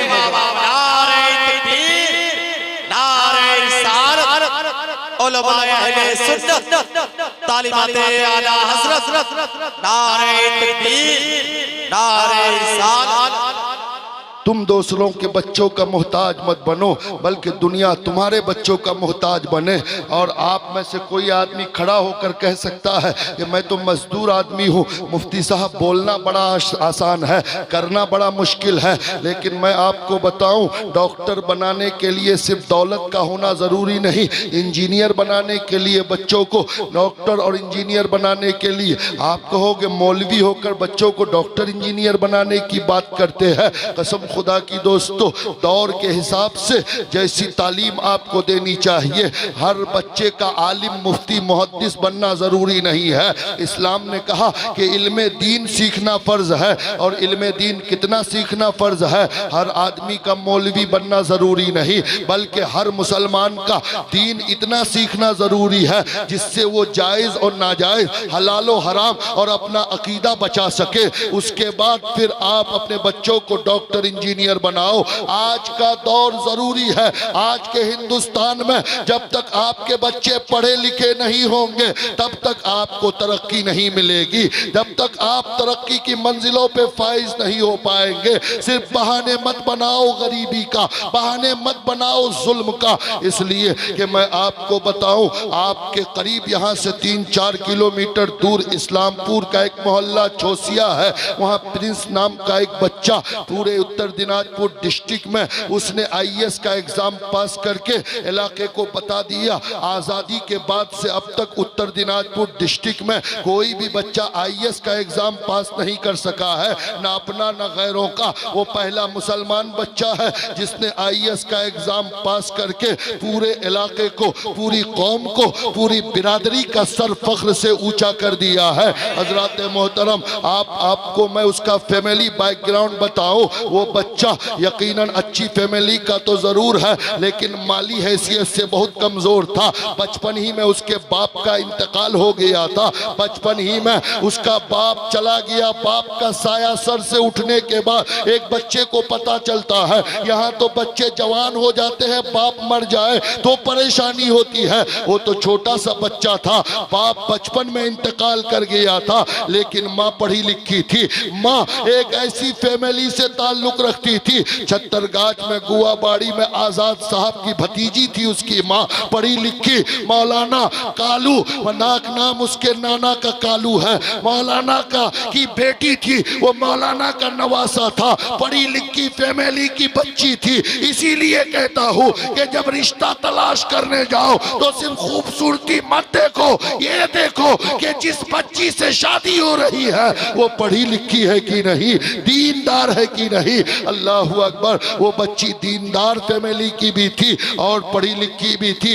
बाप मर गया, लेकिन माँ ने इरादा किया कि बच्चे को जरूर पढ़ाऊंगी। अल्लाहु अकबर। माँ ने बहुत मेहनत मुशक्कत के बाद अपने बच्चे को पढ़ाना शुरू किया। जब बच्चा मैट्रिक पास करने के बाद जब वो बाहर गया तो साइड से ट्यूशन पढ़ाता था, अपना खर्चा अपने से निकाल कर पूरे इलाके के लिए उसने IAS का एग्जाम पास करके दुनिया को ये बता दिया पढ़ने के लिए सिर्फ दौलत की जरूरत नहीं बल्कि इरादा मजबूत हो तो गरीब का बच्चा भी IAS IPS इंजीनियर डॉक्टर बनकर दिखा सकता है। और दूसरी बात आप देखिए, आज जो लोग बंद कमरों में आपको और हमें गालियां देते हैं, कसम खुदा की जब जिस दिन वो बच्चा मिलाद का प्रोग्राम रखा, जुमा का दिन था, हमें भी दावत थी मिलाद में, हम गए तो कसम खुदा की आंखों से खुशी के आंसू निकले। मैंने देखा कि इस्लामपुर का बड़ा से बड़ा मारवाड़ी और बंगाली जो अपनी मजलिसों में हमें गालियां देते हैं, कसम खुदा की उस बच्चे से मिलने के लिए फूल का हार हाथों में लेकर घंटों खड़ा नजर आया। ऐ लोगों, आज जो तुम्हें गालियां देते हैं, तुम अपने बच्चों को इतना काबिल बना दो कि वो तुम्हारे बच्चे की इज्जत करने पे मजबूर हो जाए। और ये उसी वक्त होगा जब तेरा बच्चा काबिल बनेगा, जब तेरा बच्चा इस लायक बनेगा। कसम खुदा की अपने बच्चों को पढ़ाओ, भूखा रहो पढ़ाओ, कोशिश करो पढ़ाओ, सिर्फ कमाने वाला हैवान मत बना दो। इसलिए कि दौलत जितनी हो जाए, जब तक इल्म नहीं होगा आप दुनिया पर हुकूमत नहीं कर सकते हैं। हुकूमत करने के लिए इल्म जरूरी है। मैं आपको बताऊं, बस आखिरी और छोटी सी बात है, आप इसको अपने जहन पे जरूर नोट कर लेना। तकरीरें सिर्फ एक कान से सुनकर दूसरे कान से निकालने की कोशिश मत करना। मेरी माँ बहनों, आप भी गौर से सुनो। कसम खुदा की आपने सुना होगा नाम इजराइल का, या बहुत लोग नहीं सुने होंगे। फिलिस्तीन के गोद में इजराइल को पूरी दुनिया के ईसाइयों ने, अमेरिका और यूरोप ने लाकर बैठाया। इजराइल वो मुल्क है जिसकी तादाद, जहां पर दुनिया का एक ऐसा छोटा सा मुल्क है जिसको पूरी दुनिया ने मुल्क तस्लीम भी नहीं किया। हिंदुस्तान ने भी उसे मुल्क नहीं माना है हजरात मोहतरम, लेकिन उसका पावर आप देखेंगे। फिलिस्तीन जो मुसलमानों का मुल्क था, फिलिस्तीन की जमीन को छीनकर पूरी दुनिया के यहूदियों को इकट्ठा करके अमेरिका ने वहां पर ले जाकर बैठा दिया। ये इजराइल है, चारों तरफ से मुस्लिम कंट्रीज है हजरात मोहतरम, उसको इसलिए बैठाया ताकि मुसलमानों को कंट्रोल में रख सके। अल्लाह अकबर। और उस मुल्क में यहूदी सिर्फ है, और तादाद कितनी है? सिर्फ 70 लाख है, यानी पूरी दुनिया में सिर्फ 70 लाख यहूदी है। अल्लाह अकबर, सिर्फ 70 लाख यहूदी है। अल्लाह अल्लाह। और वो 70 लाख यहूदी 65 से ज्यादा मुस्लिम मुल्कों का जीना मुहाल कर रखा है हजरात मोहतरम। हमारी तादाद पूरी दुनिया में 2 अरब से ज्यादा है। हमारे पास सोने की कानें, यानी सोने का पहाड़ अगर किसी मुल्क के पास है तो सिर्फ मुसलमान मुल्कों के पास है। कुदरती तफरीगाह है, यानी घूमने की जगह जो है, कुदरती नज़ारे 90% मुस्लिम मुल्कों के पास है। तेल पेट्रोल की दौलत सिर्फ मुसलमानों के पास है। खजूर की दौलत सिर्फ मुस्लिम मुल्कों के पास है। 65 से ज्यादा मुल्क हमारा है।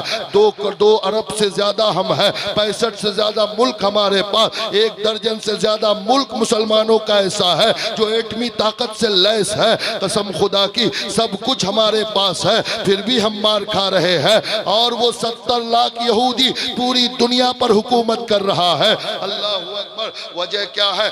आज अगर पूरी दुनिया की मईशत पर, यानी पूरी दुनिया की इकोनॉमी के 75% इकोनॉमी पर अगर किसी का हक है तो वो उन्हीं 70 लाख यहूदियों का है।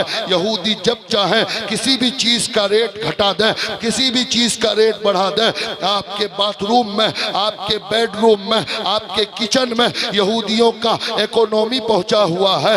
आप जिस कॉलगेट से सुबह उठकर ब्रश करते हैं वो कॉलगेट इजराइल का बना हुआ है। आपका बच्चा जिस मोबाइल से ट्विटर, फेसबुक और व्हाट्सएप और यूज करता है वो सब का बनाने वाला इजराइल है हजरात मोहतरम। यकीनन आपके घर की 70% चीजें यहूदियों की बनाई हुई है। आप एक कोको कोला और पेप्सी का बोतल पीते हैं, उसका 1% पैसा पीते आप इस्लामपुर में हो, लेकिन उसका पैसा आप इजराइल के पास पहुंचता है। यानी दुनिया की 60 से 65 या 70% इकोनॉमी पे उन यहूदियों का कब्जा है। क्यों? सिर्फ इल्म की बुनियाद पर, सिर्फ तालीम की बुनियाद पर 70 लाख यहूदी है। आप उस मकाम पर कैसे पहुंच गया? उसकी वजह यह है कि डॉक्टर इकबाल जब ऑक्सफोर्ड यूनिवर्सिटी में पढ़ाने गए, जब लंदन पढ़ाने गए आप, तो एक दिन संडे के दिन, इतवार के दिन डॉक्टर इकबाल एक पार्क में घूमने जाते हैं। आपने देखा कि पार्क में बच्चे खेल रहे हैं। पार्क खेलने के लिए होता है, पार्क घूमने के लिए होता है, बच्चे खेल रहे हैं, लेकिन उसी में एक बच्चा ऐसा है जो पढ़ रहा है। डॉक्टर इकबाल को हैरत हुई, करीब गया, जाने के बाद पूछा, बेटा ये तो खेलने की जगह है, यहाँ पढ़ क्यों रहे हो? अल्लाहु अकबर। वो बच्चा जवाब देता है कि मैं खेलने के लिए पैदा नहीं हुआ हूँ, मैं पढ़ने के लिए पैदा हुआ हूँ। कहा क्यों? कहा मेरा ताल्लुक उस कौम से है, अगर मैं पढ़ लिख कर अगर बड़ा नहीं बना, मैं पढ़ लिख कर अपनी कौम को बचाना चाहता हूँ, वरना दुनिया मेरी कौम को बर्बाद कर देगी। डॉक्टर इकबाल ने कहा तुम किस कौम से हो? कहा मेरा ताल्लुक यहूदी कौम से है और इस दुनिया में यहूदी मुट्ठी भर है। अगर मैंने खेल कूद में अपना वक्त बर्बाद कर दिया तो दुनिया मेरी कौम को तबाह व बर्बाद कर देगी। मुझे पढ़ लिख कर अपनी कौम को पूरी दुनिया का हाकिम बनाना है। अल्लाह अकबर। आज 70 लाख यहूदियों में हर यहूदी पढ़ा लिखा है, इसलिए दुनिया की इकोनॉमी पर उसका कब्जा है। मुसलमान, ऐ मुसलमानों, इस कायनात में इल्म का नूर सबसे पहले अगर किसी ने फैलाया है तो वह आमना का लाल है, मोहम्मदुर रसूलुल्लाह है। जिस कौम ने पूरी दुनिया में इल्म बांटा, आज उसी कौम का नौजवान बगैर इल्म के जिंदगी गुजार रहा है। इसलिए मेरी कौम के लोगों, अपने बच्चों को पढ़ाओ लिखाओ, अपने बच्चों को तालीम दो। कसम खुदा की, इल्म के बगैर आप तरक्की नहीं कर सकते। अगर तरक्की करना चाहते हो, आप नहीं पढ़ सके भाई को पढ़ाओ, आप नहीं पढ़ सके बेटे को पढ़ाओ, लेकिन पढ़ाओ। 10 साल तक खामोशी से बगैर इनकलाब जिंदाबाद का नारा लगाए, बगैर किसी पॉलिटिक्स में इन्वॉल्व हुए, खामोशी से अपने बच्चों को 10 साल पढ़ाओ। 10 साल के बाद हर ऑफिस के हर चेयर में तुम्हारा बच्चा नजर आएगा, इसलिए कि काबिलियत को कोई नजरअंदाज नहीं कर सकता है। आपका बच्चा अगर अबुल कलाम बनेगा तो उसे दुनिया जरूर राष्ट्रपति के रूप में देखती हुई नजर आएगी। आपका बेटा अगर बिस्मिल्लाह खान बनेगा तो दुनिया उसके हाथों में जरूर शहनाई देगी। आपका बेटा अगर अब्दुल हमीद होगा तो उसकी मूर्ति खड़ा करके दुनिया के लिए हुकूमत नज़ारा जरूर पेश करेगी। तालिमाते आला हज़रत नूरी कॉन्फ्रेंस, नारे तकबीर, नारे रिसालत। हजरात मोहतरम, अपने बच्चों को पढ़ाइए। और ऐ माँ बाप के दीवानों, ऐ बच्चों, बस एक बात मैं आपसे कहना चाहता हूँ। जलसे वालों की तरफ से, जलसे वालों की तरफ से एक हुक्म मिला है। मैं देखना चाहता हूँ कि आप इस हुक्म पर कैसे लब्बैक कहते हैं। आपने तुर्की का नाम सुना है। आज का नौजवान तो बहुत आसानी से कुछ भी जान लेता है, इसलिए कि हाथ में मैजिक के तौर पर एंड्रॉयड मोबाइल है, उसमें गूगल है। आप गूगल में सर्च करो तुर्की, आपको एक एक चीज़ का पता चलेगा। और जानते भी हैं लोग, अल्हम्दुलिल्लाह, उसी तुर्की में एक सदर है जिसका नाम रजब तैयब उर्दगान है। आज दुनियाए इस्लाम का शेर बबर है। कसम खुदा की, पूरी दुनिया में कहीं भी इस्लाम के खिलाफ आवाज़ उठे, सबसे आगे अगर कोई मर्द मुजाहिद आता है तो वो तुर्की का सदर रजब तैयब उर्दगान है। अल्लाह उसकी ज़िंदगी को सलामत रखे, वहीं से इस्लामी इनकलाब पैदा हो और इंशाअल्लाह जरूर होगा। ऐ लोगों, उसी तुर्की शहर में एक बार भूकंप और जलजला आता है और उस जलजले में बड़ी बड़ी इमारतें ज़मीन बोस हो जाती है, ज़मीन के नीचे दब जाती है। और डॉक्टरों और उस इमारतों को निकालने वाली टीम मशीनें लेकर इमारतें निकालती है, लोगों को बचा रही है। लेकिन एक 3 दिन के बाद एक मशीन एक मलबे को हटा रही थी। उसी मलबे के नीचे कई फीट नीचे एक मलबा हटा तो कई लाशें निकली, लेकिन उसी मलबे के नीचे एक माँ अपने बच्चे को लेकर बैठी थी गोद में। न माँ को कुछ हुआ था, न दूध पीता बच्चा को कुछ हुआ था, दोनों सलामत है। अल्लाह अकबर। डॉक्टरों की टीम ने जब देखा तो माँ और बच्चे का मुआयना किया, कहीं बदन में खरोच भी नहीं आया था, कहीं जख्म भी नहीं लगा था। ऐ मेरी कौम के बेटो, अगर वाकईतन तुम अपने माँ बाप से मोहब्बत करते हो तो आज मोहब्बत का सबूत जरूर पेश करना। मैं देखना चाहता हूँ कि किस बेटे को अपने माँ बाप से कितनी मोहब्बत है। अल्लाह अकबर। डॉक्टरों की टीम ने मुआयना किया, माँ भी सलामत है, बेटा भी सलामत है। अचानक एक डॉक्टर की निगाह माँ की उंगलियों पे पड़ी तो डॉक्टर ने देखा कि माँ के एक हाथ की उंगलियां कटी हुई है और उससे खून निकल रहा है।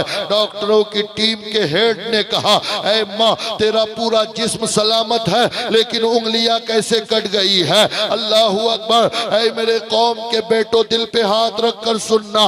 उस माँ ने कहा कि ऐ डॉक्टरों की टीम, जब मैं इस मलबे के नीचे दब गई, एक दिन तक मैंने अपने बच्चे को दूध पिलाया, दूसरे दिन दूध पिलाया, तीसरे दिन मेरा बच्चा रोने लगा। मेरा बच्चा मेरे सीने में, मेरी छातियों में दूध पीने के लिए मुंह रखता, लेकिन मेरी छातियों से दूध नहीं निकलता, इसलिए कि लगातार 2 दिन तक मैंने कुछ खाया नहीं, तो मेरे सीने से, मेरी छातियों से दूध खुश्क हो गया था। इसलिए मेरा बच्चा के मुंह में जब दूध नहीं जाता तो वो रोने लगता। मेरा बच्चा का रोना मुझसे देखा नहीं गया। मैं समझ गई कि थोड़ी देर अगर मेरे बच्चे को दूध नहीं मिला तो मेरा बच्चा रो रो कर मर जाएगा। इसलिए मैंने अपने बच्चे की जान बचाने के लिए अपनी उंगलियां पत्थर से काटकर 1 दिन तक अपने बच्चे को अपना खून पिलाकर जिंदा रखा है। अल्लाह अकबर। माँ वो है कि दूध पिलाकर जिंदा रखती है। दूध खत्म हो जाए तो माँ वो जात है जो अपने बच्चे को जिंदा रखने के लिए अपनी उंगलियां काटकर, अपना खून पिलाकर अपने बच्चे को जिंदगी बख्शती है। इसलिए माँ का कोई ऐसा बेटा है जो अपने माँ के नाम पर इस आखिर वक्त में एक ऐसा बेटा खड़ा हो जा जो अपने माँ के उस कुर्बानी का थोड़ा सा हक अदा करने की कोशिश करे। पंजतन पाक के नाम पे 500 रुपया, कोई ऐसा बेटा अगर हो पूरी मजलिस में तो एक बेटा खड़ा हो जाए अपने माँ के नाम पर 500 रुपया पंजतन पाक की रजा के लिए। नारे तकबीर, नारे रिसालत, मसलके आला हजरत, जश्ने नूरी कॉन्फ्रेंस, नारे तकबीर, नारे रिसालत। माशाअल्लाह। ये देखिए 500 रुपया हमारे मिंबर साहब ने दिया माशाअल्लाह, और 500 रुपया ये हमारे जलसे के शब्बीर भाई ने दिया। अल्लाह ताला मिंबर साहब को भी सलामत रखे और शब्बीर साहब को भी सलामत रखे, और माँ बाप के सदक़े में इन दोनों की जिंदगियों के सारे दुख दर्द गम को दूर फरमा दे। माशाअल्लाह। ये देखिए हमारे एक चचा रफीक आलम साहब ने 500 रुपया दिया है। हमारे इस चचा के माँ बाप अगर दुनिया से गुजर गए हैं तो उनको जन्नत में आला से आला मकाम अता फरमा, कब्र के अजाब से नजात अता फरमा, और अगर दुनिया में है तो उनकी उम्र तवील फरमा। मेरे चचा को जुमला आफात व बलियात से महफूज फरमा। परवरदिगार आलम, ये 3 लोगों ने अपने माँ बाप के नाम पर, कसम खुदा की माँ अपने बच्चे को 9 महीने तक पेट में रखती है, 2 साल तक अपना दूध खून की शक्ल में दूध को पिलाती है। बच्चे को ठोकर लग जाए तो बच्चे की आवाज बाद में निकलती, माँ की आह पहले निकलती है। बच्चे को बुखार हो जाए तो माँ रात भर नहीं सोती है। कसम खुदा की दोस्तों, माँ का मकाम, बाप का मकाम बहुत बुलंदो बाला है। इसीलिए तो खुदा ने अपनी जन्नत माँ के कदमों में रख दिया है, बाप को जन्नत का दरवाजा बना दिया है। इसलिए आपके आमाल पहाड़ के बराबर क्यों ना हो, लेकिन जब तक माँ बाप राजी ना हो तब तक कोई जन्नत में नहीं जा सकता है। इसलिए माँ बाप के बेटो, आओ बड़ी तेजी के साथ गौसे आजम के नाम पर एक एक बेटा सिर्फ 100-100 रुपया लेकर माँ बाप के नाम पे खड़ा हो जाए। आज माँ बाप की मोहब्बत को आप ये दिखाइए कि हमें अपने अपनी माँ बाप से कितनी मोहब्बत है। यकीनन आज साबित कीजिए, यकीनन मेरे दोस्तों, अगर आप अपने माँ बाप से मोहब्बत करते हैं और जरूर करते हैं, लेकिन कभी उस मोहब्बत को दिखाना भी पड़ता है। यहाँ फरिश्ते चारों तरफ से आपको घेरे हुए हैं। रब की बारगाह में फरिश्ते जाकर अर्ज करेंगे, मौला तेरे बंदे जलसा सुनने भी आए थे माँ बाप के नाम पर, उन्होंने जलसे कुर्बानी भी पेश किया है। माशाअल्लाह, आइए 100 रुपया, सिर्फ 100 रुपया माँ बाप के नाम पर, अल्लाह आपके 100 रुपए के सदक़े में आपके माँ बाप की जिंदगी को सलामत रखे। आओ मेरी माँ बहनों, आपके पास है तो आपके बच्चे आपके नाम पे दे रहे हैं। आप अपने